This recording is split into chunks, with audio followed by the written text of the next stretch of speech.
Me parece lamentable que el equipo de gobierno no haya trabajado este mes, que se hayan dedicado a no hacer nada. Claro, también lo entiendo, como ya han cumplido el 60% de su programa electoral o de su acuerdo de gobierno, pues ya están como medio de vacaciones. Pues yo creo que podrían haber trabajado un poquito más y haber presentado alguna moción sobre el municipio de Valldemossó. En lugar de eso, han cogido una moción que presentó el señor Benlloch en la Diputación Provincial, que es esta.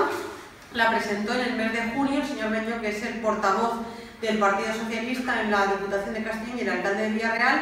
La han cogido, la han copiado y han puesto arriba el nombre de sus grupos políticos: Partido Socialista, Izquierda Unida y Compromís, con lo cual solo han presentado una moción conjunta, no han presentado absolutamente nada más, porque en el despacho ordinario prácticamente no hay nada, y es una moción copiada del Partido Socialista. A mí que el Partido Socialista en Valldemossó presente mociones que presenta la Diputación me parece lógico y normal. Es el mismo partido y lo normal es que tengan el mismo criterio para ciertas cosas.